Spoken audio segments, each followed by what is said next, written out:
Hello everyone, good morning. কেমন আছো সবাই? আশা করি ভালো আছো, আমিও ভালো আছি। আমি মধুমিতা চলে এসেছি একটা নিউ ব্লগ নিয়ে প্রতিদিনের মতো।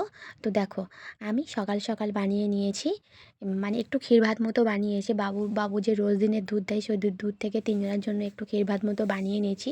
তোমাদের দাদাভাই চলে যাবে ক্যানিংয়ে, ওর ভাড়া পড়েছে, ও তাড়াতাড়ি বেরিয়ে যাবে আজকে। ওর জন্য ওর খাবারটা আমি তাড়াতাড়ি ঠান্ডা করে দিচ্ছি। বাবু আর আমি বাড়িতেই থাকবো, তো আমরা দুজন একটু পরে খেলেও কোনো অসুবিধা নেই, কিন্তু তোমাদের দাদাভাই তো বেরিয়ে যাবে। আমার বাবুও কিন্তু পড়াশোনা করছিল। তারপর আমরা খাওয়া দাওয়া সেরে নিয়ে তোমাদের দাদাভাই যেহেতু বাড়িতে নেই, আমার শ্বশুর বাড়িতে আছে, উনি বাড়িতেই আছে, শরীরটা একটু খারাপ ওনার। তো আমি ওই জন্য বাজারে চলে গেছিলাম।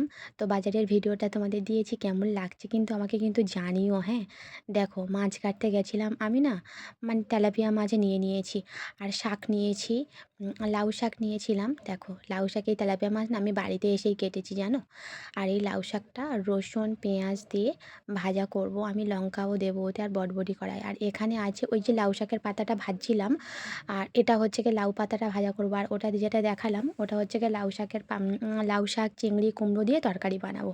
আর দেখো, বেল আমার হাতে, দুপুরবেলা মাখা করব বলে রেখে দিয়েছি, যেহেতু আমার সেলাই ক্লাস থাকে, বিকেলবেলা খাওয়ার সময় হয় না, ওই জন্য দুপুরবেলা মাখিয়ে রাখবো, যেহেতু আমার শাশুড়ি বা শ্বশুর দুজনেই খেতে পারবে তাই।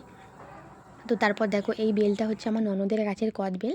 আমার মানে শাশুড়ি মা গেছিলো ছোটো ননদের মানে বাড়ির কাছাকাছি, আমার কাকা শ্বশুরের মেয়ের সাথ ছিল, গেছিলো উনি।